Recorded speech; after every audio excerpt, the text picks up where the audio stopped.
എല്ലാവർക്കും നമസ്കാരം. ഇന്നത്തെ പത്രവിശേഷത്തിലേക്ക് എല്ലാവർക്കും സ്വാഗതം. എല്ലാവർക്കും നല്ലൊരു ദിവസം ആശംസിക്കുകയാണ്. പത്രങ്ങൾ നോക്കുന്നതിന് മുമ്പ് ഞാനൊരു വിശേഷം പറയട്ടെ. ഇന്നലെ രാത്രി ഒരു സിനിമ കണ്ടു. ഈ പഴയ സിനിമകളൊക്കെ കാണുന്നത് നമുക്ക് ഒരുപാട് നൊസ്റ്റാൾജിക് ആയ ഒരു അനുഭവം ഉണ്ടാക്കും. പഴയ സിനിമകൾ, പ്രത്യേകിച്ചും പ്രേം നസീറിന്റെയും അടൂർ ബാസിയുടെയും ജയഭാരതിയുടെയും ഷീലയുടെ ഒക്കെ സിനിമകൾ ഉണ്ടല്ലോ. ഞാൻ നിങ്ങളോട് എല്ലാവരോടും പറയുന്നത്, നിങ്ങൾ എല്ലാ ദിവസവും രാത്രി ഇത്തരത്തിലുള്ള പഴയ സിനിമകളൊക്കെ ഒന്ന് കാണുന്നത് നല്ലതാണ്. അപ്പൊ ഇന്നലെ ഞാൻ രാത്രി കണ്ട സിനിമ എന്ന് പറയുന്നത് അരക്കള്ളൻ മുക്കാൽ കള്ളൻ എന്ന് പറയുന്ന സിനിമയാണ്. ഞാൻ ആദ്യം ഒരു കാര്യം പറയട്ടെ. ഇതും ഞാൻ നടത്താൻ പോകുന്ന ഈ പത്രവിശേഷവും തമ്മിൽ ഒരു ബന്ധവുമില്ല. ഞാൻ പറയാൻ പോകുന്ന ഈ സിനിമയിലെ വിശേഷങ്ങളും ഇന്ന് പത്രത്തിൽ ഞാൻ പറയാൻ പോകുന്ന കാര്യങ്ങളും തമ്മിലിട്ട് ഒരു സാദൃശ്യവുമില്ല. ജീവിച്ചിരിക്കുന്നവരോ മരിച്ചിരിക്കുന്നവരോ ആയി യാതൊരു സാദൃശ്യവുമില്ല എന്നൊക്കെ സാധാരണ സിനിമകൾ പറയുന്നത് പോലെ ഒരു മുന്നറിയിപ്പാണ്. കാരണം ഇന്നത്തെ കാലത്ത് ഒന്നും ഒരു തമാശ പോലും ഇന്നത്തെ കാലത്ത് പറയാൻ പറ്റില്ല. കാരണം അതൊക്കെ പിടിച്ച് കേസാക്കി കാണും. അപ്പൊ ഞാൻ പറയുന്നത് ഇന്നലത്തെ ആ സിനിമയുടെ വിശേഷങ്ങളാണ്. ഈ സിനിമയെ കുറിച്ച് പറയാൻ ഒരു പ്രധാനപ്പെട്ട കാരണമുണ്ട്. അരക്കള്ളൻ മുക്കാൽ കള്ളൻ എന്ന് പറയുന്ന സിനിമ സംവിധാനം ചെയ്തത് ഭാസ്കർ മാഷാണ്. പി ഭാസ്കരൻ എന്ന് പറയപ്പെടുന്ന മലയാളത്തിലെ എക്കാലത്തെയും എന്താ പറയാ ഏറ്റവും പ്രശസ്തനായ കവിയും സിനിമാ ഗാന രചയിതാവും ഒക്കെയായ, വയലാറിനെ മറന്നുകൊണ്ടല്ല പറയുന്നത്, പക്ഷെ ഭാസ്കർ മാഷിന്റെ ഒരു കാവ്യ പാരമ്പര്യം എന്ന് പറയുന്നത് നമ്മളെല്ലാവരും നെഞ്ചേറ്റിയതാണ്. അപ്പം ഭാസ്കർ മാഷ് സംവിധാനം ചെയ്ത ഒരു സിനിമയാണ്. മാത്രമല്ല ഈ സിനിമയുടെ പ്രത്യേകത എന്ന് പറയുന്നത് 50 വർഷം പൂർത്തിയാവുന്ന ഈ സിനിമക്ക്. അരക്കള്ളൻ മുക്കാൽ കള്ളൻ എന്ന് പറയുന്ന സിനിമ, അതായത് എനിക്ക് തോന്നുന്നു അത് ആ കാലത്ത് കളർ ചിത്രങ്ങളൊക്കെ കുറവാണ്. അപ്പം ഈ കളറിൽ ഇറങ്ങിയ സിനിമകൾ എന്നൊക്കെ പറയുന്നാൽ അക്കാലത്ത് വളരെ വളരെ അപൂർവമായ ഒരു സംഭവമായിരുന്നു. അങ്ങനെ ഒരു ഈസ്റ്റ്മാൻ കളർ എന്ന് പറയും, ഈസ്റ്റ്മാൻ കളറിൽ ഇറങ്ങിയ ചിത്രമാണ് ഈ അരക്കള്ളൻ മുക്കാൽ കള്ളൻ. ആ സിനിമ പി ഭാസ്കർ മാഷ് സംവിധാനം ചെയ്ത സിനിമ. ഇത് 1974 ഡിസംബർ മാസം 20-ാം തീയതിയാണ് കേട്ടോ പുറത്തിറങ്ങിയത്. എന്ന് പറഞ്ഞാൽ ഇത് അരക്കള്ളൻ മുക്കാൽ കള്ളൻ എന്ന് പറയുന്ന സിനിമയുടെ 50-ാം വർഷമാണ് ഇത്. അപ്പോൾ ഞാൻ ഇന്നത്തെ ഈ പത്രവിശേഷം ഈ സിനിമക്ക് സമർപ്പിക്കുകയാണ്. ഈ സിനിമയിലും ഈ സിനിമക്ക് പിന്നിൽ പ്രവർത്തിച്ചവർക്കും ഒക്കെ വേണ്ടിയിട്ട് ഡെഡിക്കേറ്റ് ചെയ്യുകയാണ് ഇന്നത്തെ ഈ പത്രവിശേഷം. അതിലൊരു പ്രധാനപ്പെട്ട ഒരു കാര്യം എന്ന് പറയുന്നത്, അരക്കള്ളൻ മുക്കാൽ കള്ളന്റെ ഒരു പ്രത്യേകത ഞാൻ നേരത്തെ പറഞ്ഞ ഭാസ്കർ മാഷ് സംവിധാനമാണ്. ഇതിന്റെ തിരക്കഥ എഴുതിയത് ഗോവിന്ദൻകുട്ടിയാണ് കേട്ടോ, എൻ ഗോവിന്ദൻകുട്ടി. നമ്മുടെ ഈ വടക്കൻ പാട്ട് കഥകളിലൊക്കെ, വടക്കൻ പാട്ട് സിനിമകളിലൊക്കെ മീശയൊക്കെ പിരിച്ചിട്ട് ഒരു സ്ഥിരം ബലാത്സംഗക്കാരനായ ഗോവിന്ദൻകുട്ടി ഉണ്ടല്ലോ. ഗോവിന്ദൻകുട്ടി വടക്കൻ പാട്ട് സിനിമകളുടെ ഒക്കെ തിരക്കഥ രചിച്ച ഒരാൾ കൂടിയാണ്. അപ്പം ഗോവിന്ദൻകുട്ടിയുടേതാണ് തിരക്കഥ, ഭാസ്കർ മാഷ് സംവിധാനം. അതിന്റെ പ്രത്യേകത എന്ന് പറയുന്നത്, അക്കാലത്ത് മലയാളത്തിലെ ഏറ്റവും പ്രഗത്ഭരായ നടീനടന്മാരൊക്കെ ശ്രീവിദ്യ ഉൾപ്പെടെ, അതായത് ജയഭാരതി, ഷീല, ശ്രീവിദ്യ ഉൾപ്പെടെ അഭിനയിച്ച സിനിമയാണ്. പ്രേം നസീറും പിന്നെന്താ പറയുക പ്രേം നസീറും അടൂർ ബാസിയും ഷീല, ജയഭാരതി, ശ്രീവിദ്യ, അങ്ങനെ പോകുന്നു. അതിൽ ഭാസ്കർ മാഷ് സംവിധാനം ചെയ്തുകൊണ്ട് അതിലൊരു പ്രത്യേകത എന്ന് പറഞ്ഞാൽ എന്താ പറയാ, അതിലെ പാട്ടുകൾ അസാധ്യ പാട്ടുകളാണ് കേട്ടോ. ഒരു 10 പാട്ടുകളുണ്ട് അരക്കള്ളൻ മുക്കാൽ കള്ളൻ എന്ന് പറയുന്നത്. ഇനി സിനിമ കണ്ടിട്ടില്ലെങ്കിലും അരക്കള്ളൻ മുക്കാൽ കള്ളൻ എന്ന് പറയുന്ന സിനിമയിലെ 10 ഗാനങ്ങൾ നിങ്ങളൊന്ന് കേൾക്കണം. ഈ ഗാനങ്ങൾ നമ്മുടെ ദക്ഷിണാമൂർത്തി സ്വാമിയാണ് ഇതിന് സംഗീതം നൽകിയത്. ഭാസ്കർ മാഷിന്റെ രചന, സ്വാമിയുടെ സംഗീതം, പിന്നെ പറയാനില്ലല്ലോ. മറ്റൊന്ന്, ഇത് ആലപിച്ചത് നമ്മുടെ യേശുദാസും ജയചന്ദ്രനും, പിന്നെ നമ്മുടെ സുശീലാമ്മ, പിന്നെ ആരാണ് അപ്പൊ ശ്രീലതാ നമ്പൂതിരി ആലപിച്ചിട്ടുണ്ട്. അമ്പിളി, ശ്രീലതാ നമ്പൂതിരി തുടങ്ങിയവരൊക്കെയാണ് ആലപിച്ചത്. എന്ന് പറഞ്ഞാൽ ഏറ്റവും പ്രഗത്ഭരായ ഗായികമാർ ആലപിച്ച 10 സുന്ദരമായ ഗാനങ്ങൾ. മറ്റൊന്ന്, ഈ നമ്മുടെ സ്വാമി ഉണ്ടല്ലോ, ദക്ഷിണാമൂർത്തി സ്വാമി ഇത് സംഗീതം നൽകിയപ്പോൾ ഇതിന്റെ ഏറ്റവും പ്രത്യേകത, ഈ സിനിമയുടെ മറ്റൊരു സ്പെഷ്യൽ ആയി നമ്മൾ കൺസിഡർ ചെയ്യുന്ന സാധനം, ഈ ദക്ഷിണാമൂർത്തി സ്വാമി സംഗീതം നൽകുമ്പോൾ ഇതിന്റെ ഒരു അസിസ്റ്റന്റ് മ്യൂസിക് ഡയറക്ടറായി പ്രവർത്തിച്ചത് R.K. ശേഖറാണ്. R.K. ശേഖർ എന്ന് പറഞ്ഞാൽ ഒരു പക്ഷേ പുതിയ തലമുറക്ക് മനസ്സിലാവില്ല. നമ്മുടെ A.R. റഹ്മാന്റെ അച്ഛൻ, A.R. റഹ്മാന്റെ പിതാവായ R.K. ശേഖറാണ് ഈ ദക്ഷിണാമൂർത്തി സ്വാമിയെ അസിസ്റ്റ് ചെയ്തത് ഈ സിനിമയുടെ ഗാനങ്ങൾ ചിട്ടപ്പെടുത്തുന്നതിൽ. അതുകൊണ്ട് ഇന്നത്തെ പത്രവിശേഷത്തിലേക്ക് കടക്കാൻ പോവുകയാണ്. അപ്പോൾ എല്ലാവരും ആ സിനിമ കാണണം. അരക്കള്ളൻ മുക്കാൽ കള്ളൻ എന്ന് പറയുന്ന സിനിമ കാണണം. സിനിമ കാണാൻ പറ്റാത്ത ആൾക്കാർ അതിലെ 10 ഗാനങ്ങൾ കേൾക്കണം. ഇനി 10 ഗാനങ്ങൾ കേൾക്കാൻ സമയമില്ലെങ്കിലും അതിലൊരു ഗാനം ഭാസ്കരൻ മാഷ് എഴുതിയ ഒരു ഗാനം തന്നെയെങ്കിലും നിങ്ങൾ കേൾക്കണം, കേട്ടേ തീരൂ. അപ്പൊ നമുക്ക് ഇന്നത്തെ പത്രവിശേഷത്തിലേക്ക് കടക്കാം. ഞാൻ ഒരിക്കൽ കൂടി ഒരു മുന്നറിയിപ്പ് നൽകുകയാണ്. അരക്കള്ളൻ മുക്കാൽ കള്ളൻ എന്ന സിനിമയുമായോ ഭാസ്കരൻ മാഷുമായോ അല്ലെങ്കിൽ ആ സിനിമയിലെ സംഗീതവുമായോ ആ സിനിമയിലെ ഗാനങ്ങളുമായോ ആ 10 ഗാനങ്ങളിൽ ഒരു പ്രത്യേക ഗാനത്തെക്കുറിച്ചോ ഒന്നും ഇനി നടത്താൻ പോകുന്ന ഈ പത്രവിശേഷവുമായി ഒരു ബന്ധവുമില്ല. നിയമപ്രകാരമുള്ള മുന്നറിയിപ്പാണ്. ഓക്കെ, മറ്റൊരു കഥ കൂടി പറഞ്ഞിട്ട് നമുക്ക് പത്രം തുറക്കാമെന്ന് വിചാരിക്കുന്നു. അതായത് പണ്ട് നമ്മൾ എനിക്ക് തോന്നുന്നു ഏത് ക്ലാസ്സിലാണെന്ന് ഓർമ്മയില്ല, ഒരു പക്ഷേ 7ാം ക്ലാസ്സിലോ 8ാം ക്ലാസ്സിലോ ഒരു ഇംഗ്ലീഷ് നോൺ ഡീറ്റെയിൽഡ് ബുക്കിലാണെന്ന് തോന്നുന്നു ഒരു കഥ. ആ കഥ ഇങ്ങനെയാണ്. ഒരു രാജാവ് അല്ലെങ്കിൽ ചക്രവർത്തി, രാജാവ് ഓർ ചക്രവർത്തി, അതായത് നമ്മൾ ഇന്നത്തെ കാലത്ത് നമ്മുടെ മുഖ്യമന്ത്രി പ്രധാനമന്ത്രി എന്നൊക്കെ പറയുന്ന ആ ഒരു ലെവലിലുള്ള ആൾക്കാരാണല്ലോ പണ്ടത്തെ രാജാവും ചക്രവർത്തിയും ഒക്കെ. അപ്പൊ ഒരു ചക്രവർത്തി അല്ലെങ്കിൽ രാജാവ്, ഈ രാജാവിന്റെ രാജകൊട്ടാരത്തിൽ ഒരു വിരുദൻ വരികയാണ്. ഒരു വിരുദൻ ശംഖു അല്ലട്ടോ, ഒരു വിരുദൻ വരുന്നു. എന്നിട്ട് ഇയാൾ മഹാ തട്ടിപ്പുകാരനാണ്, ഒന്നൊന്നപ്പുറം തട്ടിപ്പുകാരനാണ് ഈ മനുഷ്യൻ. അയാൾ പറയുന്നു, ഞാൻ രാജാവിന് വേണ്ടിയിട്ട് ഒരു സ്പെഷ്യൽ വസ്ത്രം, ഇയാൾ ഒരു നെയ്ത്തുകാരനാണ് എന്നൊക്കെയാണ് പറയുന്നത്. ഞാൻ രാജാവിന് ഒരു ഡിസൈനറാണ്, ഞാൻ രാജാവിന് വേണ്ടിയിട്ട് ഒരു സ്പെഷ്യൽ വസ്ത്രം ഡിസൈൻ ചെയ്തു തരാം എന്ന് പറഞ്ഞാൽ ഒരു മാന്ത്രിക വസ്ത്രമാണ് ഇത്. ഒരു രാജകീയ നോബൽ ബ്ലഡ് ഉള്ള ആൾക്കാർക്ക് മാത്രമേ ഈ വസ്ത്രം ശരിക്കും കാണാൻ പറ്റുള്ളൂ. എല്ലാവർക്കും, എല്ലാ ആപ്പുകൾക്കൊന്നും ഈ വസ്ത്രം കാണാൻ പറ്റില്ല. അപ്പോൾ ഈ നാട്ടില്, കാരണം ഈ ഏറ്റവും ഈ രാജാവിന്റെ ഭരണത്തിന് കീഴില് വളരെ വളരെ വളരെ ജനങ്ങളെല്ലാം വളരെ സന്തുഷ്ടരായി, മാവേലി നാടുവാണിടുങ്കാലം എന്നൊക്കെ പറയുന്ന പോലെ, അല്ലെങ്കിൽ ഇപ്പൊ നമ്മൾ പറയാറില്ലേ പിണറായി വിജയൻ നാടുവാണിടുങ്കാലം, എല്ലാവരും സുഭിക്ഷരാണ്, കാരണം നാട്ടില് കൊള്ളയില്ല, കൊലയില്ല, ബലാത്സംഗങ്ങളില്ല, അങ്ങനെയുള്ളൊരു നാടായിരുന്നു കേട്ടോ അത്. വീണ്ടും പറയുന്നു, ഇത് പിണറായി വിജയനുമായിട്ടൊന്നും ബന്ധമില്ലാത്തൊരു കാര്യമാണ്. അത്തരത്തിൽപ്പെട്ട, അതായത് ഇപ്പം പിണറായി ഭരിക്കുന്ന കേരളം പോലെ ഉള്ള ഒരു ഏറ്റവും സുന്ദരമായ ഒരു നാട്.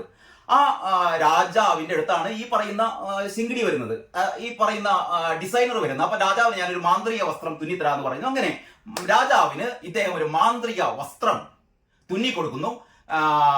ആ മാന്ത്രിക വസ്ത്രവും ധരിച്ചുകൊണ്ട് രാജാവ് അന്ന് വൈകിട്ട് ഒരു എന്താ പറയാ, ഒരു ഘോഷയാത്ര, ഒരു രാജകീയ യാത്ര രാജവീതിയിലൂടെ നടത്താൻ വേണ്ടി പോവുകയാണ്. അപ്പൊ എല്ലാവരും രാജാവിനെ കാണാൻ വേണ്ടിയിട്ട് 40 കാറുകളുടെ കമ്പടിയോടെ ഒന്നും അല്ലട്ടോ പോകുന്നത്. കാരണം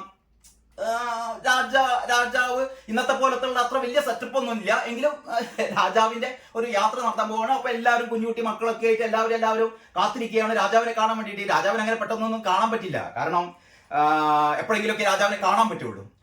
അപ്പൊ രാജാവ് എല്ലാവരും നേരത്തെ അനൗൺസ് ചെയ്തത്, രാജാവ് ഇതാ ഒരു മാന്ത്രിക വസ്ത്രവും ധരിച്ചുകൊണ്ട്, ഇന്നേ വരെ ലോകത്ത് ഒരാളും ധരിക്കാത്തൊരു മാന്ത്രിക വസ്ത്രവും ധരിച്ചുകൊണ്ട് രാജാവ് ഇതാ ഈ രാജവീതിയിലൂടെ എഴുന്നള്ളുന്നു എന്നൊക്കെ പറഞ്ഞിട്ട് മുന്നിൽ മൈക്കൊക്കെ കെട്ടി കാറിൽ ഓട്ടോറിക്ഷയിൽ ഒക്കെ പോയിട്ടുണ്ട്.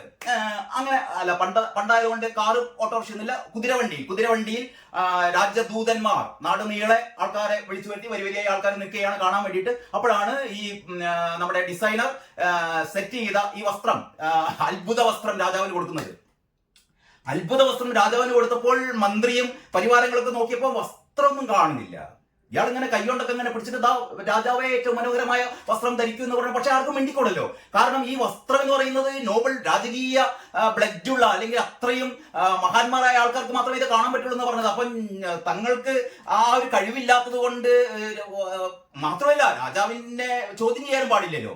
അപ്പൊ എല്ലാവരും ഗംഭീര വസ്ത്രം എന്ന് പറഞ്ഞു. അങ്ങനെ രാജാവിനും തോന്നിയപ്പോ ഇത് ഒന്നും കാണുന്നില്ലല്ലോ, പക്ഷെ മിണ്ടാൻ പറ്റില്ല, കാരണം അത്തരത്തിലുള്ള ഒരു നോബൽ ബ്ലഡ് ഉള്ള ആൾക്കാർക്ക് മാത്രം കാണാൻ പറ്റാവുന്ന ഒരു വസ്ത്രമാണല്ലോ. ഞാൻ പൊട്ടനാണ്, ഞാൻ വിവരമില്ലാത്തവനാണ് എന്നൊന്നും മന്ത്രിയോ അല്ലെങ്കിൽ ഈ മന്ത്രിസഭയിലുള്ള അംഗങ്ങളൊന്നും ധരിക്കാൻ പാടില്ല. അങ്ങനെ ഈ പാവൻ രാജാവ് ഈ വസ്ത്രം അദ്ദേഹത്തെ ധരിപ്പിച്ചു. വസ്ത്രം ധരിപ്പിച്ചത് ഓൺലി ആക്ഷൻ, പക്ഷെ അതിൽ വസ്ത്രമുണ്ട് എന്നുള്ളതാണ് എല്ലാവരും വിശ്വസിച്ചത്. അങ്ങനെ രാജാവ് രാജകീയ യാത്ര തുടങ്ങുകയാണ്. രാജാവിനെ പൂർണ്ണ നഗ്നനാക്കിയ ശേഷമാണ് ഈ ഉടയാട ധരിപ്പിക്കുന്നത്. അങ്ങനെ രാജാവ്, ഈ മാന്ത്രിക വസ്ത്രം ധരിച്ച രാജാവ്, പച്ച മലയാളത്തിൽ പറഞ്ഞാൽ ഒന്നും ഉടുക്കാത്ത രാജാവ് രാജവീതിയിലൂടെ എഴുന്നള്ളുകയാണ്. അപ്പോൾ എല്ലാവരും ഈ കാഴ്ചകളെ കണ്ടു നിൽക്കുകയാണ്. എല്ലാവർക്കും ചിരി പൊട്ടുന്നുണ്ട്. ചിരിക്കാൻ പറ്റുന്നില്ല. കാരണം രാജാവ് അത്തരം രാജാവാണ്. രാജാവിനെതിരായി ഒരു വാക്ക് മിണ്ടിപ്പോയാൽ പിന്നെ ഇവിടെ ഇന്നോവയും 51 വെട്ടൊന്നല്ല. അന്നത്തെ കാലത്ത് ശിരച്ഛേദം, കഴുത്ത് വെട്ടിക്കാളും. 51 വെട്ടിക്കൊല്ലുന്ന പരിപാടിയൊന്നും അന്നില്ല. ശിരച്ഛേദം നടത്തും. അപ്പോൾ ഇത് പേടിച്ചിട്ട് ആൾക്കാരൊക്കെ ഇങ്ങനെ പഞ്ചപുച്ഛമടക്കി ഇങ്ങനെ നിന്നു. രാജാവിന്റെ കാണാൻ ആഗ്രഹിക്കുന്ന ആൾക്കാർക്ക് രാജാവിന്റെ നഗ്നതയൊക്കെ കണ്ട് ആസ്വദിച്ചു. പരസ്പരം ഒന്ന് കമന്റ് അടിക്കാനും പാടില്ല കേട്ടോ. കമന്റ് അടിക്കാനും ഇല്ല. ബോച്ചയൊന്നും ഇല്ലാന്ന് ഭാഗ്യായി. ബോച്ചയൊന്നും ഉണ്ടായിരുന്നെങ്കിൽ, ബോബി ചെമ്മണ്ണൂർ എന്തൊക്കെയും ദ്വയാർത്ഥ പ്രയോഗം നടത്തിയിരുന്നു. പക്ഷെ ദ്വയാർത്ഥ പ്രയോഗം നടത്താൻ അവിടെ നമ്മുടെ ബോച്ചയും ഉണ്ടായിരുന്നില്ല. പാവം, എന്ത് ചെയ്യാൻ, കഷ്ടമെന്നല്ലാതെ എന്ന് പറയാൻ ബോച്ചയുണ്ടായിരുന്നില്ല. അങ്ങനെ രാജാവ് രാജവീതിയിലൂടെ നടക്കുകയാണ്, നഗ്നനായി നടക്കുകയാണ്. എല്ലാവരും പുകഴ്ത്തി പാടുകയാണ്. ആഹാ, രാജാവിന്റെ വസ്ത്രം എന്ത് മനോഹരം! ഇതേവരെ നമ്മുടെ ഭാവനയിൽ കൂടി കാണാത്ത, സ്വപ്നത്തിൽ കൂടി കാണാത്ത വസ്ത്രം ധരിച്ചുകൊണ്ട് രാജാവ് ഇങ്ങനെ നീങ്ങുകയാണ്. അപ്പോൾ അതിന്റെ ഇടയ്ക്ക് ഒരു ചെറിയ കുട്ടി അതാ ഉച്ചത്തിൽ വിളിച്ചു പറഞ്ഞു, അയ്യയ്യേ, നമ്മുടെ രാജാവ് ഇതാ ഒന്നും ഉടുക്കാതെ നടക്കുന്നേ, അയ്യയ്യേ ഗോ എന്ന് ഒരു കുട്ടി വിളിച്ചു പറയുകയാണ്. എല്ലാവരും ആ കുട്ടിയെ നോക്കി. കുട്ടി ആകെ അന്തം വിട്ടു. കുട്ടി വീണ്ടും പറഞ്ഞു, അയ്യയ്യേ, രാജാവ് ഇതാ ഒന്നും ഉടുക്കാതെ നടക്കുന്നേ എന്ന് പറഞ്ഞു. ഇതൊരു കഥയാണ്. അതായത് പണ്ട് ഈ രാജകൊട്ടാരങ്ങളിലൊക്കെ പൈസ കൊടുത്തിട്ട് രാജാവിന്റെ മുഖസ്തുതി പാടിക്കാൻ വേണ്ടിയിട്ട് ഒരുപാട് സ്തുതിപാഠകരുണ്ടാവും. പണ്ടത്തെ രാജകൊട്ടാരങ്ങളിലൊക്കെ നമ്മൾ പഴയ ചരിത്രങ്ങളൊക്കെ നോക്കിയാൽ അറിയാം. ഈ രാജകൊട്ടാരങ്ങളിലൊക്കെ മാസശമ്പളത്തിന് മാസപ്പടിയല്ല, CMRL നമ്മുടെ വീണാ വിജയന് കൊടുക്കുന്ന പോലുള്ള മാസപ്പടിയൊന്നുമല്ല. അവിടെ മാസശമ്പളത്തിന് സ്വർണ്ണ നാണയങ്ങളൊക്കെയാണ് കൊടുക്കുക. അങ്ങനെ ഈ ശിങ്കിടികൾ വെക്കും. അതായത് കൊട്ടാരം കവികളൊന്നും ആയിരിക്കില്ല. കാരണം ഇവരുടെ ആകെ മെയിൻ പരിപാടി എന്ന് പറഞ്ഞാൽ രാവിലെ രാജാവ് എഴുന്നേൽക്കുമ്പോൾ രാജാവ് ഇങ്ങനെ ഈ സിംഹാസനത്തിൽ ഇരിക്കുമ്പോഴത്തേക്ക് രാജാവിനെ നോക്കി കണ്ട് സ്തുതിഗീതങ്ങൾ ആലപിക്കും. അത് വാദ്യമേളങ്ങൾ ഉണ്ടാവും. വാദ്യമേളങ്ങളോടെ സ്തുതിഗീതങ്ങൾ ഓരോരുത്തർ ആലപിക്കും. അപ്പൊ രാജാവിന് ഭയങ്കര ഹാപ്പിയാവും. അങ്ങനെ നല്ല നല്ല സ്തുതിഗീതങ്ങൾ. അങ്ങനെയാണല്ലോ നമ്മൾ കേട്ടത്, മന്നവേന്ദ്ര വിളങ്ങുന്നു ചന്ദ്രനെ പോലെ നിൻമുഖം എന്ന്. അങ്ങനെ നമ്മൾ സാധാരണ ഈ പഴയ മലയാളം ക്ലാസ്സിലൊക്കെ നമ്മൾ ഉപമ പഠിപ്പിക്കുമ്പോൾ, അലങ്കാരങ്ങൾ പഠിപ്പിക്കുമ്പോൾ ഇപ്പോൾ എനിക്ക് ഓർമ്മ വരുന്നു, ഫാറൂഖ് കോളേജ് ഹൈസ്കൂളിൽ ഞാൻ പഠിക്കുന്ന കാലത്ത് ശിവരാം മാഷ്, അന്നത്തെ മലയാളം മാഷായിരുന്നു ശിവരാം മാഷാണ് ആദ്യം ഈ കവിത എഴുതി തന്നത്. മന്നവേന്ദ്ര വിളങ്ങുന്നു ചന്ദ്രനെ പോലെ നിൻമുഖം പോലെ. ഉപമ പോലെ എന്ന് കണ്ടാൽ അത് ഉപമ അലങ്കാരമാണത്രേ. ഒന്നിനൊന്നോട് സാദൃശ്യം ചൊന്നാൽ ഉപമയാമത് എന്ന് ഇപ്പോഴും ഓർമ്മയുണ്ട്. ആ ഉപമ അലങ്കാരത്തിന്റെ ലക്ഷണം. അപ്പൊ മറ്റൊന്നിനെ ഉപമിക്കുകയാണ്. അപ്പൊ രാജാവിന്റെ മുഖത്തെ ഉപമിക്കുകയാണ്. മന്നവേന്ദ്ര വിളങ്ങുന്നു ചന്ദ്രനെ പോലെ നിൻമുഖം, ചന്ദ്രനെ പോലെ നിന്റെ മുഖം വിളങ്ങുന്നു എന്ന് പണ്ടത്തെ ആസ്ഥാന സ്തുതി പാഠകർ രാജാവിന്റെ മുഖത്തോക്കി പാടിയിരുന്നത്. അന്ന് ഈ ചന്ദ്രനിലെ കല്ലും മണ്ണും ആണെന്നും ചന്ദ്രന്റെ ഉപരിതലം എന്ന് പറയുന്നത് കുണ്ടും കുഴിയും ഒക്കെ നിറഞ്ഞ ആകെ വൃത്തികെട്ട പ്രതലമാണെന്നും അന്ന് അറിഞ്ഞിരുന്നെങ്കിൽ രാജാവ് ആ പാടിയ കവിയെ അന്ന് തന്നെ 51 വെട്ടല്ല, ആ കവിയെ അപ്പോൾ തന്നെ ശിരച്ഛേദം ചെയ്യുമായിരുന്നു. പക്ഷേ അന്ന് ഇത്തരത്തിലുള്ള ശാസ്ത്ര സാങ്കേതിക വിദ്യകളൊന്നും ഇല്ലാത്തതുകൊണ്ട് ചന്ദ്രനെ നമ്മൾ ഇപ്പം കാണുന്ന തരത്തിലുള്ള പ്രകാശം വിതറുന്ന ചന്ദ്രനായിട്ട് മാത്രമേ അവർ കരുതിയിട്ടുള്ളൂ. അങ്ങനെയാണ് അവര് മന്നവേന്ദ്ര വിളങ്ങുന്നു ചന്ദ്രനെ പോലെ നിൻമുഖം എന്നൊക്കെ പാടിയത്. അങ്ങനെയുള്ള സ്തുതിപാഠകരുള്ള ഒരു കാലമൊക്കെ ഉണ്ടായിരുന്നു കേട്ടോ. ഇനി നമുക്ക് പത്രവിശേഷത്തിലേക്ക് കടക്കാം. ഇതാണ് ഇന്നത്തെ മലയാള മനോരമയിലെ പ്രധാനപ്പെട്ട വാർത്തകളിലേക്കൊക്കെ വരുന്നതിന് മുമ്പ് നമുക്ക് ഒരു പ്രത്യേക വാർത്തയിൽ നിന്ന് തുടങ്ങാം. മലയാള മനോരമയുടെ 9ാമത്തെ പേജിൽ ഒരു വാർത്തയുണ്ട്. ഈ വാർത്തയുമായി നമുക്ക് ഇന്നത്തെ പത്രവിശേഷം തുടങ്ങുന്നു. ഞാൻ ഒരിക്കൽ കൂടി പറയട്ടെ, ഞാൻ ആദ്യം പറഞ്ഞ സിനിമയുമായിട്ടോ, രണ്ടാമത് പറഞ്ഞ കുട്ടിയുടെ കഥയുമായിട്ടോ, മൂന്നാമത് പറഞ്ഞ രാജകൊട്ടാരത്തിലെ സ്തുതിഗീതകരെ കുറിച്ചോ ഒന്നും ഈ വാർത്തക്ക് യാതൊരു ബന്ധവുമില്ല. അങ്ങനെ ആർക്കെങ്കിലും എന്തെങ്കിലും തെറ്റിദ്ധാരണയുണ്ടെങ്കിൽ ഞാൻ അതിന് ഉത്തരവാദിയല്ല എന്ന് ആദ്യമേ പറഞ്ഞുകൊള്ളട്ടെ. ഈ വാർത്ത ഇങ്ങനെയാണ്: എത്ര സ്തുതിച്ചിട്ടും മതിവരാതെ പത്രസമ്മേളനം കഴിഞ്ഞ് മടങ്ങുന്ന മുഖ്യമന്ത്രി പിണറായി വിജയൻ പിണറായി വിജയൻ ഒരു പടവും കൊടുത്തിട്ട് തലക്കെട്ട് എന്താണ്, എത്ര സ്തുതിച്ചിട്ടും മതി വരാതെ. ഈ വാർത്ത മുഖ്യമന്ത്രിയുടെ വാഴ്ത്തുപാട്ടിൽ കൂടുതൽ സ്തുതികൾ കൂട്ടിച്ചേർത്തു. അതായത് ഇന്ന് ഉച്ചയാകുമ്പോഴത്തേക്ക് ഒരു മഹാസംഭവം കേരളത്തിൽ നടക്കുകയാണ്. നമ്മുടെ മുഖ്യമന്ത്രി പിണറായി വിജയനെ സ്തുതിച്ചുകൊണ്ടുള്ള ഒരു സ്തുതിഗീതം 100 സ്ത്രീകൾ, 100 തരുണീമണികൾ ചേർന്നിട്ട് അവര് സെക്രട്ടേറിയറ്റ് ജീവനക്കാരുടെ ഒരു സംഘടനയുണ്ട്. സെക്രട്ടേറിയറ്റ് ജീവനക്കാരുടെ ഒരു ഇടതുപക്ഷ സംഘടന, അവരുടെ നേതൃത്വത്തിൽ അവരുടെ ഒരു പ്രധാന പരിപാടിയിൽ അവര് 100 ഗായികമാരെ പങ്കെടുപ്പിച്ചുകൊണ്ട് പിണറായി വിജയൻ ഒരു സ്തുതിഗീതം ആലപിക്കുകയാണ്. വളരെ നല്ലതാണ്. കാരണം നമുക്കറിയാലോ, പണ്ട് ഒരു 3 വർഷം മുമ്പ്, 2023 ഒരു 2-2.5 വർഷം മുമ്പാണ് തിരുവനന്തപുരത്ത് നമ്മളൊരു തിരുവാതിരക്കളി കണ്ടത് അല്ലെ. കാരണഭൂതൻ എന്ന് പറയുന്ന പദങ്ങളൊക്കെ അതിൽ നിന്നാണ് വന്നത്. ലോകമാകെ അറിയപ്പെടുന്ന കാരണഭൂതനായ പിണറായിയെ സ്തുതിച്ചുകൊണ്ടുള്ള തിരുവാതിരക്കളി നമ്മൾ കണ്ടിരുന്നു കേട്ടോ. അതിനുശേഷം വേറൊരു പാട്ട് ഇറങ്ങിയിരുന്നു, കഴുകൻ.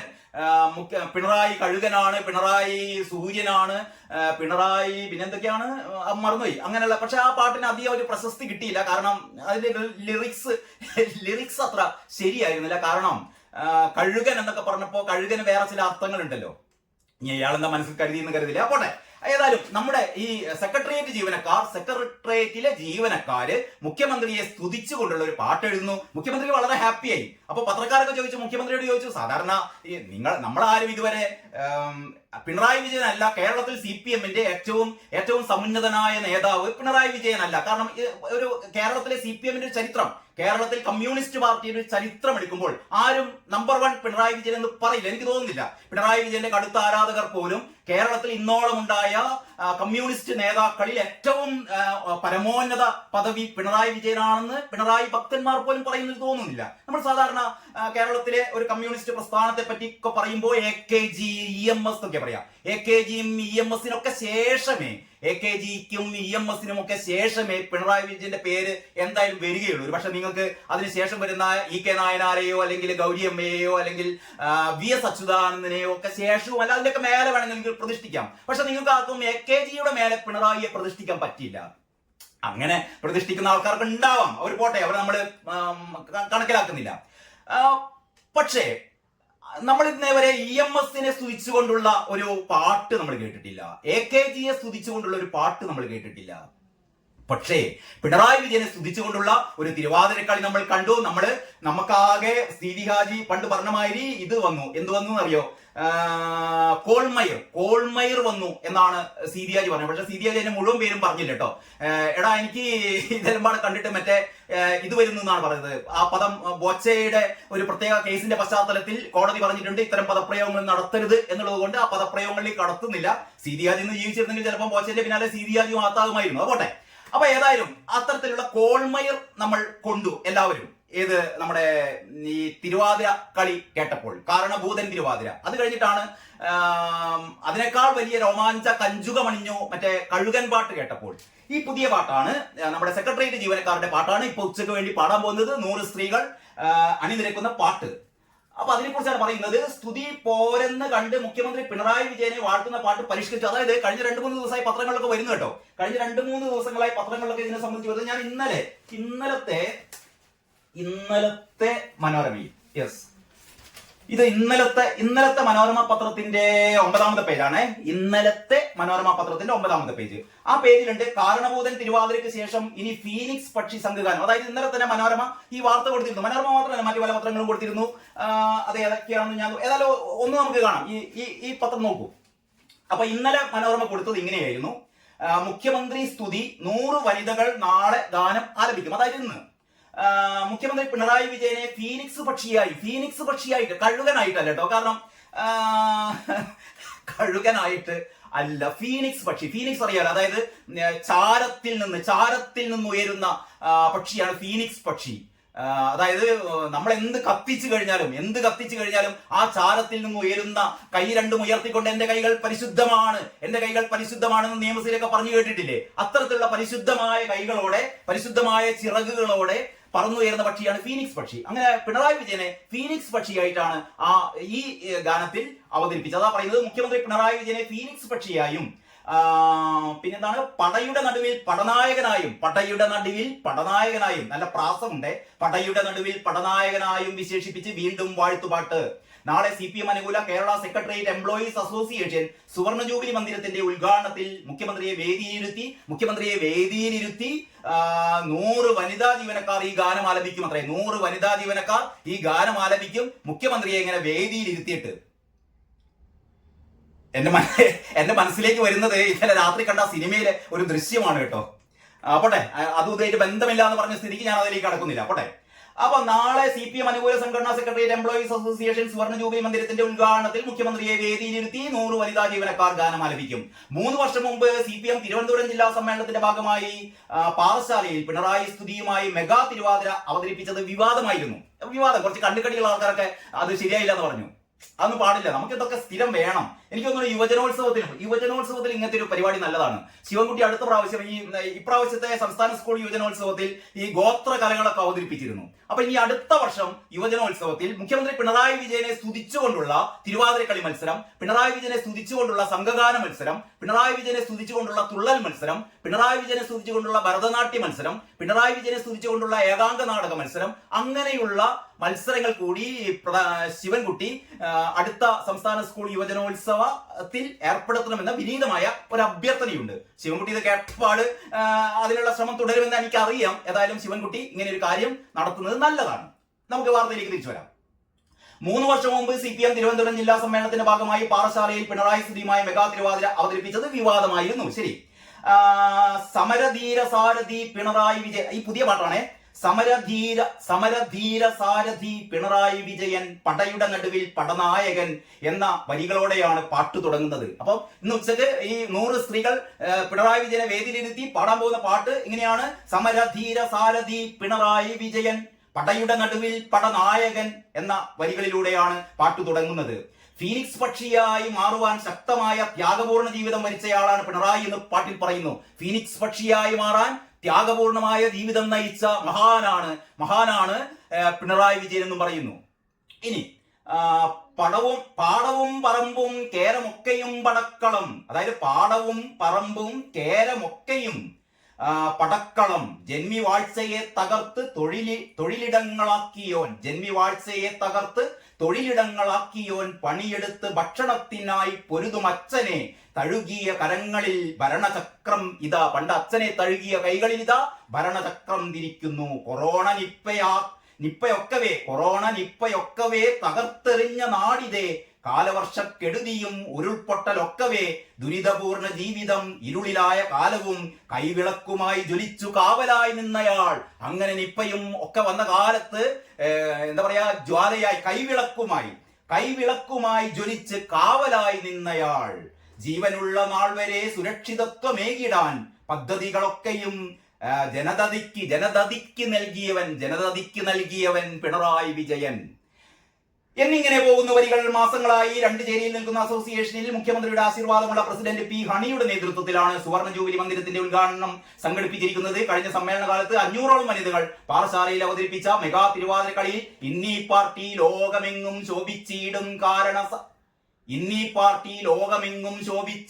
കാരണഭൂതൻ പിണറായി വിജയൻ എന്ന സഖാവു തന്നെ. അങ്ങനെയായിരുന്നല്ലോ പണ്ടത്തെ തിരുവാതിരപ്പാട്ട്.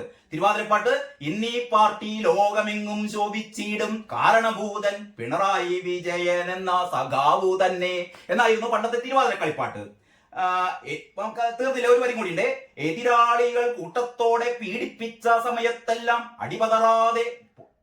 അടിപതറാതെ പോരാടിയ ധീരസഖാവ്. അങ്ങനെയൊക്കെയാണ്. ഈ പാട്ട് പാടാനുള്ള കഴിവില്ലാത്തതുകൊണ്ട് ക്ഷമിക്കണം. തിരുവാതിര പാട്ട് ഇങ്ങനെയായിരുന്നു, ഇതിന്റെ ലിറിക്സ് ഇങ്ങനെയായിരുന്നേ. ഓക്കെ, കേരള സി എം എന്ന പേരിൽ കഴിഞ്ഞ വർഷം പിണറായിയെ സ്തുതിച്ച് ഒരു വീഡിയോ ഗാനവും ഇറങ്ങിയത്. അതാണ് ഞാൻ നേരത്തെ പറഞ്ഞ പോലെ കത്തുന്ന സൂര്യനാണ്, ജ്വലിക്കുന്ന സൂര്യനാണ്, മണ്ണിലേക്ക് ഇറങ്ങി വന്ന സൂര്യനാണ്, കഴുകനാണ്, പുലിയാണ്, സിംഹമാണ്, കടുവയാണ് എന്നൊക്കെ പറയുന്ന ഒരു പാട്ട് നേരത്തെ ഉണ്ടായിരുന്നു.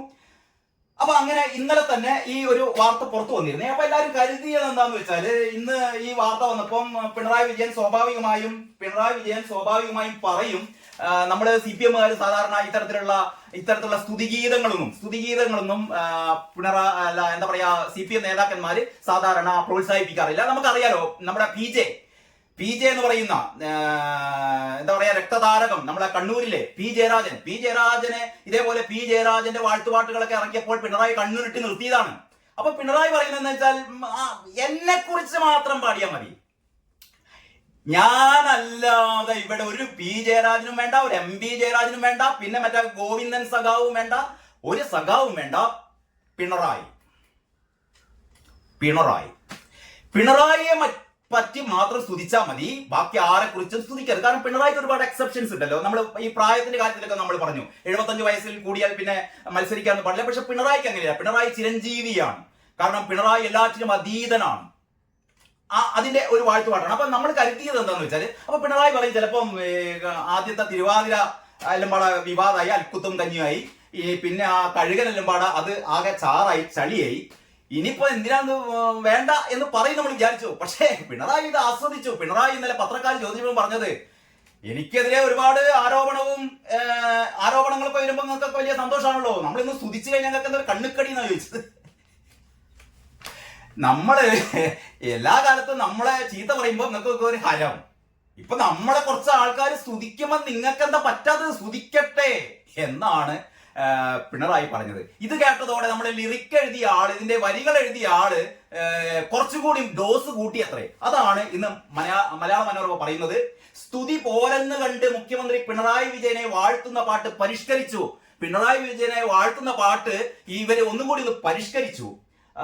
ആദ്യം എഴുതിയ പല വാചകങ്ങളും പ്രയോഗങ്ങളും ഒഴിവാക്കിയും അതിനേക്കാൾ പുകഴ്ത്തിയുമാണ് പരിഷ്കരിച്ചത്. അപ്പൊ കുറേ കൂടി ഡോസ് കൂട്ടിയ, കാരണം പിണറായിക്ക് ഇഷ്ടപ്പെടുന്നുണ്ട് എന്ന് കേട്ടപ്പോൾ, പിണറായിക്ക് ഇഷ്ടപ്പെടുന്നുണ്ട് എന്ന് മനസ്സിലാക്കിയപ്പോൾ ഇത്തിരി കൂടി ഡോസ് കൂട്ടി അങ്ങോട്ട് കാറ്റടിച്ച് വിടുകയാണ്. ഇനി ഇന്ന് മുഖ്യമന്ത്രിയെ സാക്ഷിയാക്കി കേരള സെക്രട്ടേറിയറ്റ് എംപ്ലോയീസ് അസോസിയേഷന്റെ സുവർണ ജൂബിലി മന്ദിരം ഉദ്ഘാടന ചടങ്ങിൽ 100 വനിതകൾ ചേർന്ന് ആലപിക്കുന്ന പാട്ടിന്റെ ഓഡിയോ പുറത്തു വന്നപ്പോഴാണ് മാറ്റം. തന്നെ വല്ലാതെ അധിക്ഷേപിച്ചു കൊണ്ടിരിക്കുമ്പോൾ, അപ്പൊ പിണറായി പറഞ്ഞതാണ്, തന്നെ വല്ലാതെ അധിക്ഷേപിച്ചു കൊണ്ടിരിക്കുമ്പോൾ ലേശം പുകഴ്ത്തൽ വന്നാൽ മാധ്യമങ്ങൾക്ക് അസ്വാസ്ഥ്യം ഉണ്ടാകുമെന്ന പ്രസ്താവനയോടെ മുഖ്യമന്ത്രി വാഴ്ത്തുപാട്ടിനെ പിന്തുണച്ചു വരട്ടെ. അപ്പൊ ഇനി മുതൽ നമ്മൾ കേരളം കാണാൻ പോകുന്നത് പിണറായിയെ, ഇനിയിപ്പം വാസവൻ പാട്ട് എഴുതാൻ തുടങ്ങും, നമ്മളെ ശിവൻകുട്ടി പാട്ട് എഴുതാൻ തുടങ്ങും, വീണ ജോർജ് പാട്ട് എഴുതാൻ തുടങ്ങും, ബാലൻ സഖാവ് പാട്ട് എഴുതാൻ തുടങ്ങും, ശ്രീമതി ടീച്ചർ പാട്ട് എഴുതാൻ തുടങ്ങും. ഉള്ള നാട്ടിലെ സഖാക്കന്മാര് മുഴുവൻ ഇനി പിണറായി സ്തുതിഗീതങ്ങൾ, പിണറായി മഹാകാവ്യങ്ങൾ, ഇതാണ് ഇനി കേരളത്തിൽ വരാൻ പോകുന്നത്. കാരണം പിണറായിക്ക് ഇഷ്ടായി എന്ന് പറഞ്ഞാൽ ഇഷ്ടായി. അപ്പോ ബാക്കി ഇനി കൂട്ടിച്ചേർത്ത ചില വരികളും കൂടി മലയാള മനോരമയിലുണ്ട്. കൂട്ടിച്ചേർത്ത ചില വരികൾ ഇങ്ങനെയാണ്: മർദ്ദനങ്ങൾ ഏറ്റിടുമ്പോഴും തല കുനിച്ചിടാതെ നീ കാക്കിയിട്ട കോമരങ്ങളെ ധീരനായി മറികടന്നതും കാക്കിയിട്ട കോമരങ്ങളെ കൊണ്ട് യൂത്ത് കോൺഗ്രസ്സുകാരുടെ തലമണ്ട തല്ലി പൊട്ടിച്ചതാണെന്നിട്ട് ഞാനൊന്നും കണ്ടില്ല എന്ന് പറയുന്ന മനുഷ്യനാണേ, അതൊന്നും പറയരുത്. പക്ഷെ ഇതങ്ങനെയല്ല. കാക്കിയിട്ട കോമരങ്ങളെ ധീരനായി മറികടന്നതും അടിയന്തരാവസ്ഥയിൽ ആകെ തച്ചുടച്ച ദേഹവുമായി ശോണവസ്ത്രധാരിയായി സഭയിലേക്ക് വന്നതും വിപ്ലവത്തിൻ പാതയിൽ ജയിലറകൾ താണ്ടിയും ശക്തമായ മർദ്ദനങ്ങളേറ്റ ധീരസാരഥി. കാണുന്നുണ്ടോന്ന് അറിയില്ല, രോമാഞ്ചം. സീരിയാജി പറഞ്ഞ പോലെ ഇതിങ്ങനെ കോൾമയർ പൊന്താൻ തുടങ്ങിയിരിക്കുന്നത്. അപ്പൊ ഇതൊക്കെ കേൾക്കുമ്പോൾ ആർക്കാണെങ്കിലും ഇതൊക്കെ ഉണ്ടാവും അനുഭവം. കാരണം പിണറായിയെ നമ്മള് നെഞ്ചിനുള്ളിൽ, പണ്ട് ഈ എന്താ പറയാ ഹനുമാനല്ലേ ഇത് നെഞ്ചിങ്ങനെ പിളർത്തി കാണിച്ചത്, അപ്പോൾ അതിൻ്റെ ശ്രീരാമനും സീതയൊക്കെ ഉണ്ടായിരുന്നു. അപ്പൊ നമ്മളൊക്കെ നെഞ്ചിങ്ങനെ പിളർത്തി കാണിച്ചാൽ അതിൻ്റെ ഉള്ളില് പിണറായി വിജയനും കമലയടത്തിയും വീണമോളും ഒക്കെ ഇതിൻ്റെ ഉള്ളിൽ ഇങ്ങനെ ഉണ്ടാവും, മരുമോനും ഉണ്ടാവും, റിയാസും ഉണ്ടാവും. എല്ലാവരും ഇങ്ങനെ കാണാം. അങ്ങനെ വേണം. അപ്പൊ ഇങ്ങനെയാണ് നമ്മുടെ എന്താ പറയാ മനോരമ കൊടുത്തത്. ഇനി മനോരമ മാത്രം കൊടുത്തതല്ല, എല്ലാ പത്രങ്ങളും മാതൃഭൂമി, ഇന്നത്തെ മാതൃഭൂമി ഇങ്ങനെ കൊടുത്തുകൊണ്ട് മാതൃഭൂമിയുടെ 7ാം പേജിലാണ് കൊടുത്തത്. ശരിക്കും ഇതൊക്കെ 1ാം പേജിൽ ടോപ്പ് ബാറായിട്ട് കൊടുക്കേണ്ടതാണ് കേട്ടോ. ഈ പത്രം ചെയ്യുന്ന ആൾക്കാരുടെ ഒക്കെ ശ്രദ്ധക്ക് പിണറായി വാഴ്ത്തുപാട്ടുകൾ പത്രങ്ങളുടെ 1ാം പേജിൽ സൂപ്പർ എന്താ പറയാ മാസ്റ്റ് ഹെഡ് ആയിട്ട് എന്ന് പറഞ്ഞാൽ പത്രത്തിന്റെ തലക്കെട്ടിനും മേലെ ഇത് കൊടുക്കണം, ഈ പിണറായി വാഴ്ത്തുപാട്ടുകൾ കൊടുക്കണം. ഇതിലൂടെ അപ്പം യെസ് മുഖ്യമന്ത്രിക്കായി സി പി എം സർവീസ് സംഘടനയുടെ വാഴ്ത്തുപാട്ട് എന്നാണ് മാതൃഭൂമി എഴുതിയത്. അധിക്ഷേപത്തിനിടെ ചെറിയ പുകഴ്ത്തലുകൾ ഉണ്ടാകുമ്പോൾ ചിലർക്ക് അസ്വസ്ഥതയുണ്ടാകുമെന്ന് മുഖ്യമന്ത്രി. അപ്പൊ മുഖ്യമന്ത്രി പറയാണ് വാഴ്ത്തുപാട്ടുകൾ നല്ലതാണ്, ബാക്കിയുള്ളവർക്കൊക്കെ കണ്ണുകടി ഉണ്ടാവും, അതൊന്നും പ്രശ്നമില്ല എന്നുള്ളത് ഒരു പ്രത്യേക കളറിൽ ഒക്കെ മാതൃഭൂമി കൊടുത്തിട്ടുണ്ട്. ഞാൻ മുഴുവൻ വായിക്കുന്നില്ല, ഏതാണ്ട് മനോരമ കൊടുത്ത പോലെ തന്നെയാണ്. ഇനി നമുക്ക് വേറൊരു പത്രം കൂടി നോക്കാം എങ്ങനെയാണ്.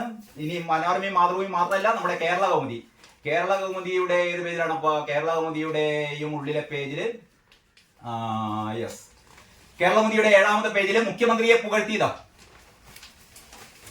7ാം പേജില് ടോപ്പ് തന്നെ ഉണ്ട്. അതില് നമ്മുടെ സുജിത്തിന്റെ ഒരു കാർട്ടൂൺ ഉണ്ട്. സുജിത്ത് ഇങ്ങനെ ഫീനിക്സ് പക്ഷിയായി പിണറായി കാണുന്നുണ്ടോ അറിയില്ല. പിണറായിയെ സുജിത്ത് എന്ന് പറയുന്നത് കേരളത്തിലെ ഏറ്റവും പ്രഗത്ഭനായ കാർട്ടൂണിസ്റ്റ് ആണ്. ഗോപികൃഷ്ണൻ പരിഭവിക്കേണ്ട, മാതൃഭൂമിയിലെ ഗോപികൃഷ്ണൻ സുജിത്തൊക്കെ നമ്മുടെ ഏറ്റവും അടുത്ത സുഹൃത്തുക്കളാണ്. അപ്പൊ ഏതായാലും നമ്മുടെ സുജിത്തിന്റെ കാർട്ടൂൺ സഹിതമാണ് സഖാക്കന്മാരൊക്കെ കൈകൂപ്പി നിൽക്കുന്നുണ്ട്. അപ്പോഴാണ് ഈ ഫീനിക്സ് പക്ഷിയായി പിണറായി വിജയൻ വേദിയിലുള്ള കാർട്ടൂണാണുള്ളത്. എന്നിട്ട് വാർത്ത എങ്ങനെയാണ്? മുഖ്യമന്ത്രിയെ പുകഴ്ത്തി ഗാനം പിന്നോട്ടില്ലെന്ന് സംഘാടകർ. ഇത് സംഘാടകരുടെ ഭാഗത്താണ്. സംഘാടകർ പറയുന്നു ഞങ്ങൾ പിന്നോട്ടില്ല. മുഖ്യമന്ത്രി പിണറായി വിജയനെ സ്തുതിച്ചുകൊണ്ട് സെക്രട്ടേറിയറ്റിലെ CPM അനുകൂല സംഘടനയ്ക്ക് തയ്യാറാക്കിയ ഗാനം ഇന്ന് അവതരിപ്പിക്കും. കേരള സെക്രട്ടേറിയറ്റ് എംപ്ലോയീസ് അസോസിയേഷൻ സുവർണ ജൂബിലി ഉദ്ഘാടന സമ്മേളനത്തിലാണ് സമരധീര സാരഥി പിണറായി വിജയൻ പടയുടെ നടുവിൽ പടനായകൻ എന്ന് തുടങ്ങുന്ന ഗാനം അവതരിപ്പിക്കുന്നത്. ഗാനം വിവാദമായെങ്കിലും അവതരണത്തിൽ നിന്ന് പിന്നോട്ടില്ല എന്നാണ് സംഘാടകരുടെ നിലപാട്. എന്തിനാണ് പിന്നോട്ടടിക്കുന്നത്? പിണറായി വിജയൻ തന്നെ പറഞ്ഞിട്ടുണ്ട്, പാടി തകർക്കാൻ വേണ്ടി പറഞ്ഞിട്ടുണ്ട്. ഇനി മാധ്യമം ഈ പറയുന്ന തിരക്കിനിടയില് ഗാസ യുദ്ധവിരാമൊക്കെ 1-ാം പേജിൽ ഭയങ്കരമായിട്ട് കൊടുത്തിട്ടുണ്ട്. 8-ാം പേജിലാണ് മാധ്യമത്തിന്റെ 8-ാം പേജിൽ. മാധ്യമത്തിന്റെ 8-ാം പേജിലും ടോപ്പ് തന്നെയാണ് കൊടുത്തത്. അന്ന് കാരണഭൂതനെങ്കിൽ ഇന്ന് ചെമ്പടയുടെ കാവലാൾ. അന്ന് കാരണഭൂതൻ എന്നായിരുന്നു പറഞ്ഞത്.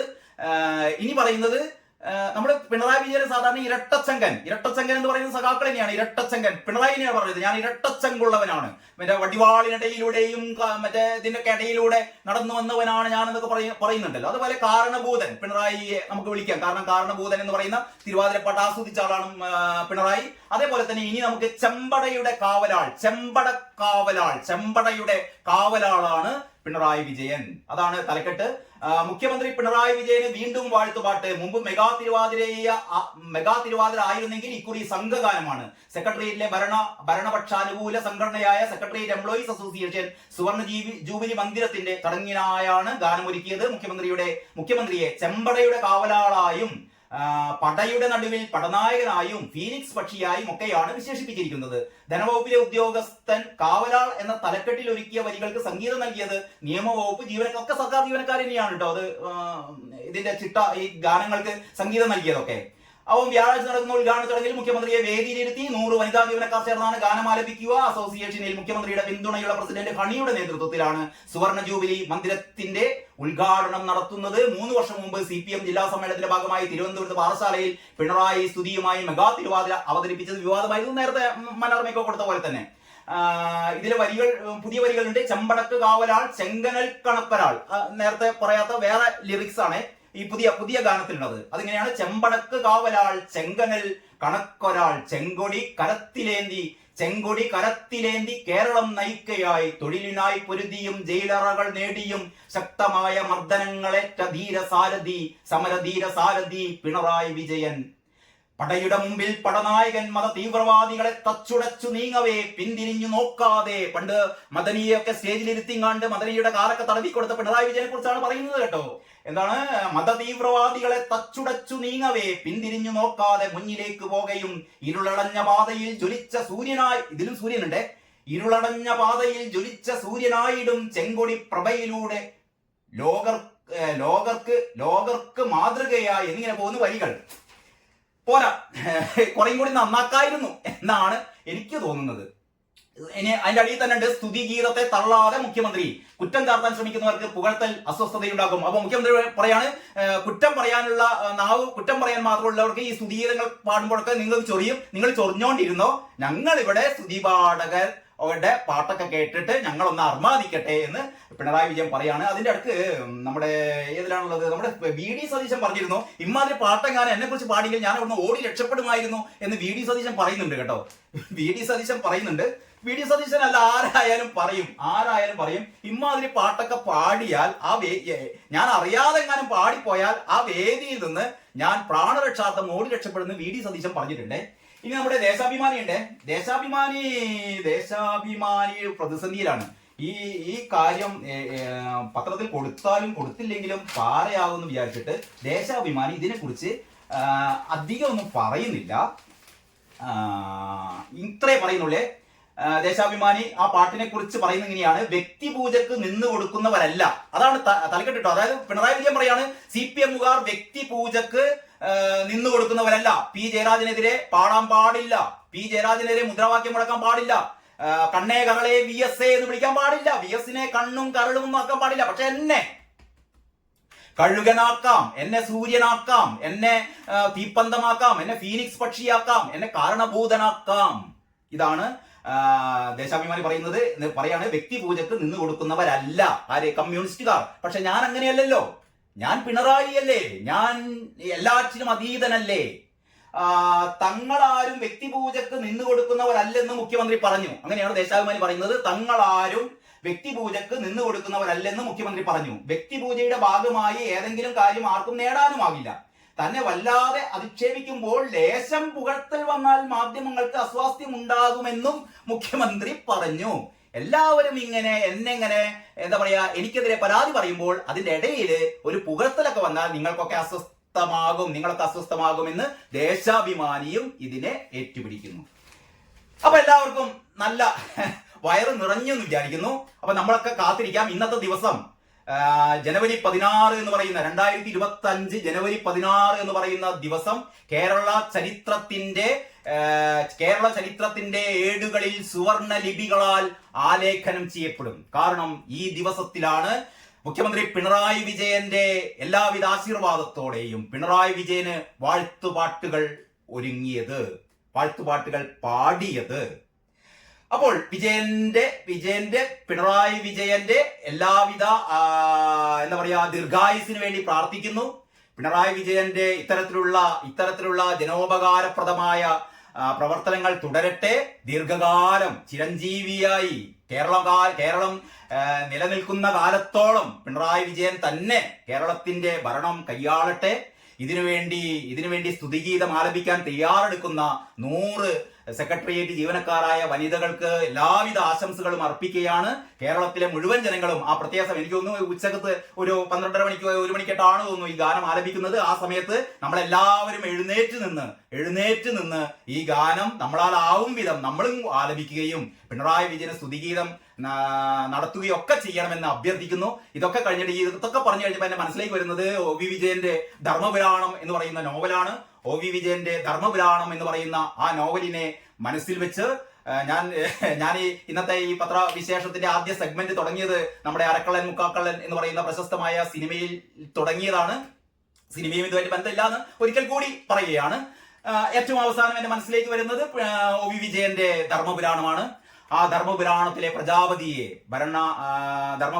പ്രജാപതിയെ മനസ്സിൽ ധ്യാനിച്ചുകൊണ്ട് പ്രജാപതിയുടെ തീട്ടക്കണ്ടികൾക്ക് മുമ്പിൽ കുമ്പിട്ട് അതിന് രുചി അറിയുന്ന, അതിന്റെ നക്കി നോക്കി അതിലെ പുഴുക്കളെ എടുത്ത് രുചിച്ച് തിന്നുന്ന എന്താ പറയാ ആശ്രിതർ അല്ലെങ്കിൽ ജനങ്ങൾ അല്ലെങ്കിൽ ഈ പറയുന്ന പ്രജാപതിയുടെ സ്തുതിഗീതങ്ങൾ പാടുന്ന അനുചര വൃന്ദങ്ങൾ എല്ലാവരെയും മനസ്സിൽ ഒരിക്കൽ കൂടി ഓർമ്മിച്ചുകൊണ്ട് നിർത്തട്ടെ. എല്ലാവർക്കും നന്ദി, നമസ്കാരം.